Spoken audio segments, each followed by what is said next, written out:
What's up everyone, Steve here again from RC Tanks and Trucks 24/7. Now here I have a charger, different styles of batteries ranging in sizes, and a plug here with all these different type of connectors on the end. Which ones do you use? Might get a little bit confusing, people might start pulling their hair out. I'll show you what to do. Let's get cracking.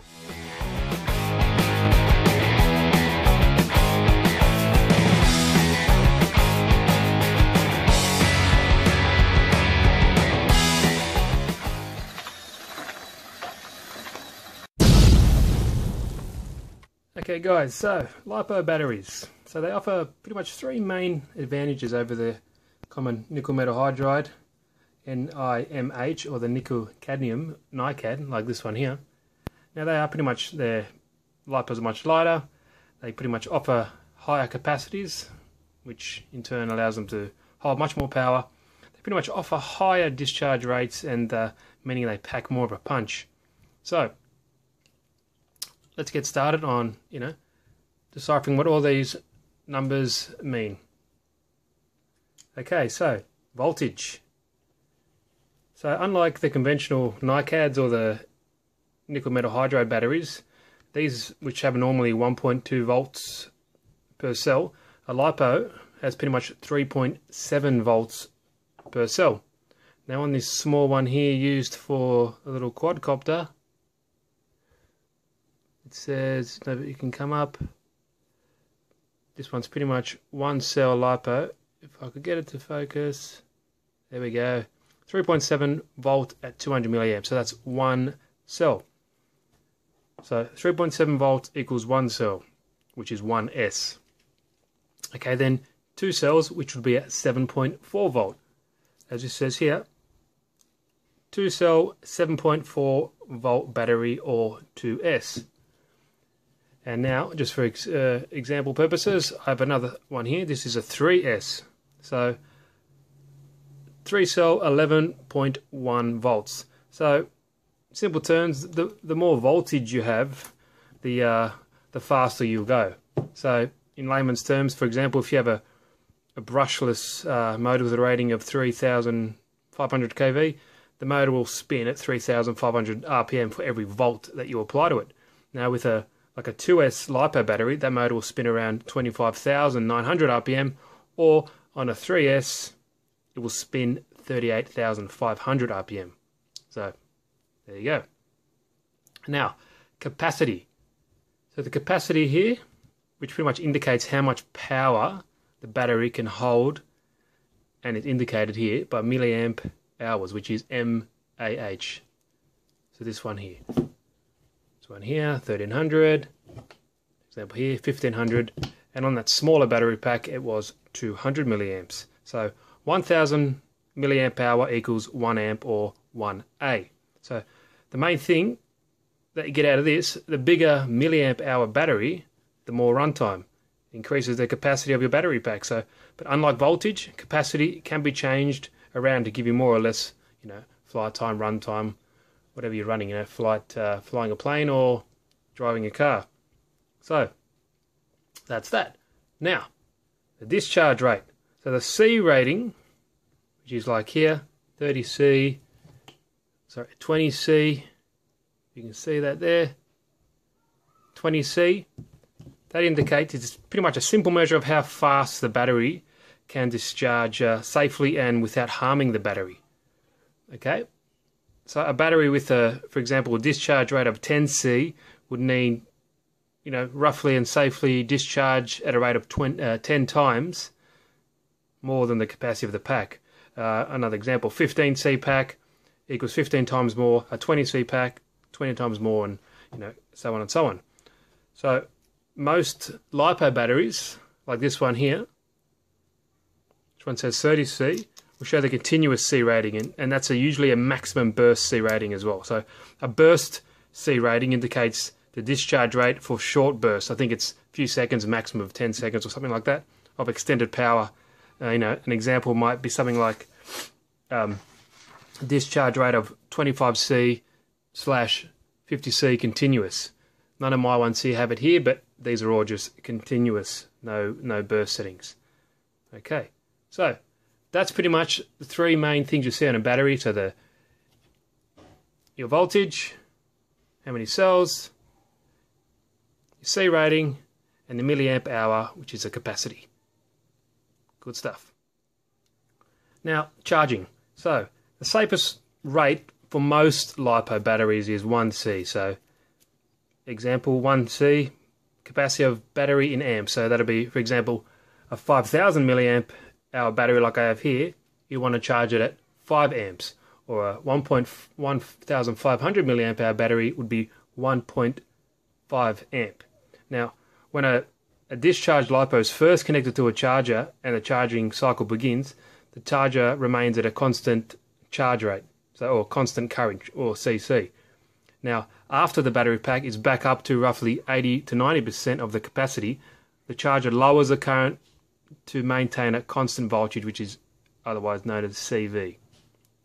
Okay, so on any LiPo, more than one cell, you'd notice, like this is one cell, it's only got one main lead here. 2 cell and up will have another lead here, so this is the main discharge and charging plug, and this is a LiPo battery balancing plug. So, like you know, LiPo batteries, they're made up of several cells. They can range from here from 2, 3, 1, all the way up to, I think, over 12. Okay, so fully charged, each cell is, I think, 4.2 volts. To operate effectively, each of these battery cells must be identical in voltage. So that's why, to achieve this, you balance among the cell voltages. So LiPo batteries are configured with a balancing plug, and which you can attach to the battery charger or parallel charging board. Okay, the balancing plug, this one here, you can see it there, and on this one over here, it adjusts the current flowing to each of the cells. So this ensures that, during the charging process, the battery will not only reach its design voltage of, 4.2 volts, but each cell will get that same voltage. And so LiPo batteries can be charged without balancing, but I think it's recommended to balance each time. If you don't charge it, if you just do a normal charge without balancing, it generally is quicker. Balancing takes us a little bit longer, but I think it's better for the longevity of the batteries. So that's the charging part, right? And the balancing, but discharging LiPos. So LiPos pretty much are, unlike other types of rechargeables, like NiCads or NIMH, in that they will permanently damage if discharged lower than the minimum voltage. So that is roughly 3 volts. So the voltage of a LiPo, must maintain above 3 volts. Otherwise, the battery will not accept future charges, and you're just asking for trouble. So LiPo should only be discharged to probably roughly 20% of the capacity, and this will prevent the battery from sudden dropping voltage and sustaining pretty much irreparable damage.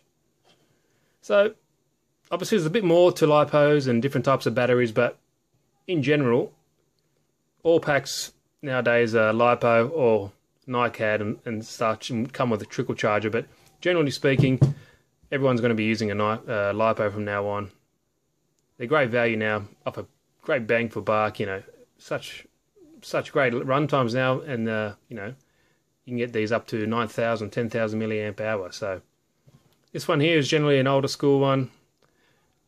As you can see, it's just a NiCad pack, but for most intended purposes, it still works fine. Nothing wrong with it. It's just most people using these LiPos. Okay, next up, I'll show you just basically how to hook up to the charger, just for a basic charge, so you're understanding what's needed. Stay tuned. Okay, so pretty much there's 2 types of chargers. You've got an AC/DC charger here, which will accept battery power and also plugged into your home power point. This one here is a DC charger, so it normally plug it into like your car battery, but the way around it is you get an external power supply to power the charger up. Now, for this video, I'll just be using the AC/DC one. It's just easier to use. It's already got the powered up and ready to rock and roll. Something like this is great. It charges all different styles of battery, LiPo, Li-Fi, Li-on, NiCad, nickel metal hydride, and PB. Now, from all the Lipo and the pretty much all the Li-Fi and Li-on range, it's 1 to 6S. NiCad and nickel metal hydride 1 to 15S, and you can see there 2 to 20 volt for the PB battery. Now, for this intent purposes, just because most people are generally using these type of batteries, sorry about the camera, we'll just charge these ones up. I'll show you just a simple way to use them and charge it up. Now, generally, because I'm not going to go through charging all of these different style of batteries, these two are the most popular, Lipo being probably number 1, and the NiCad or the nickel metal hydride coming in, second. So, generally these chargers, these latest chargers are pretty much similar in how they operate and work. So there's not that much of a difference, but you get the general idea. Now, obviously, with a charger, you need charging lead and all different styles of connectors. Now, everyone has different choices of what they prefer. This one here is like a bullet connector. This one over here is basically the Tamiya old school style. Now, this plug here, you've got a variety. Probably you've got everything you'd ever need there. This can be purchased like from CRAZYHobbies. It's got all these type of different leads, converters, and same as this Sky RC dual power. So I'll leave the link in the description for you guys to check it out if you see fit and you need a charger. So basically, you need to plug it in. So obviously here, the output is what we need to plug our port, our charging leads in. Red goes to red, black goes to black. Pretty easy stuff. But some people make that mistake. So if I just turn this puppy on, put the power on.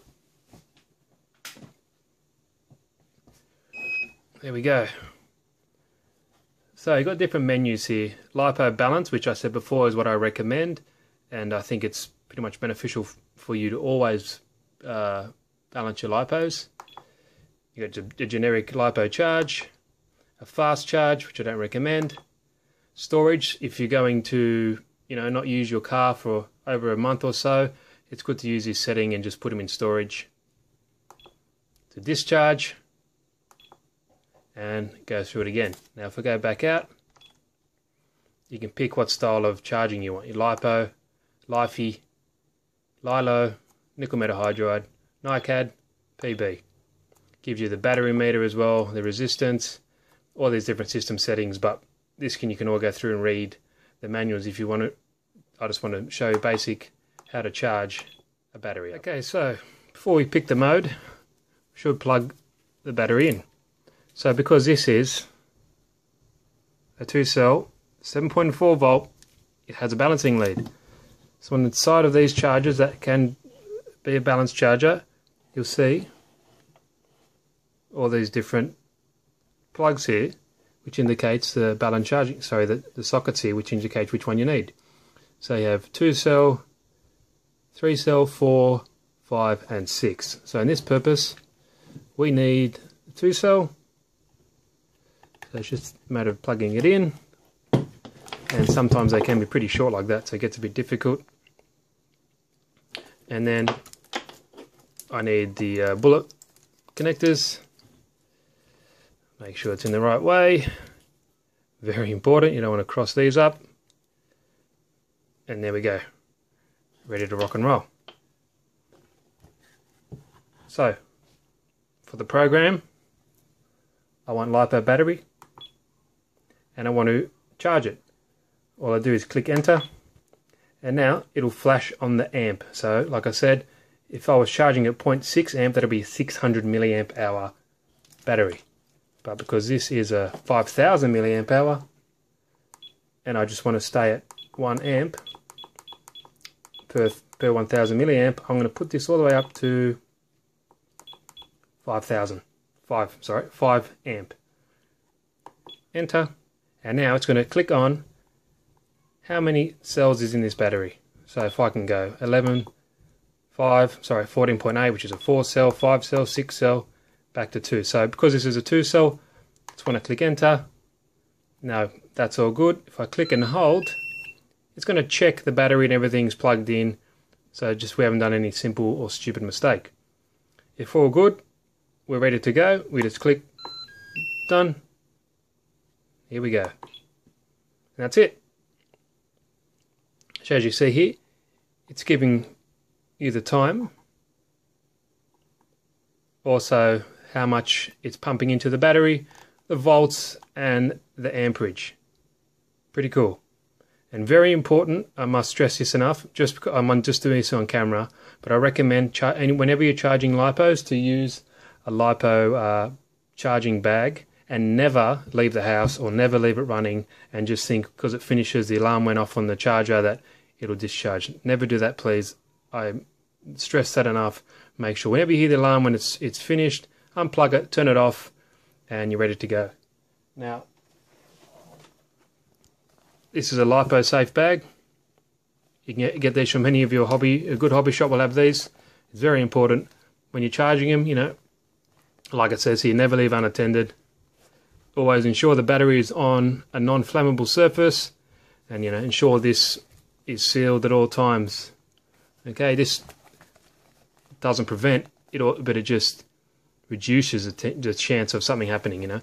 I normally charge this on a concrete form in my garage, not on a table here, but just for the video I just wanted to show you what to do.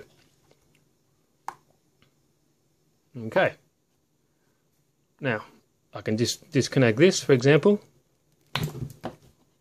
Say I had quickly do the 3-cell here. Similar process. Find the 3-cell port on the side. Like that. Happy days. And this is a different plug. That's why this is just so handy. So look for the one that I need. Where is it? Where is it? And I'll find it. There we go.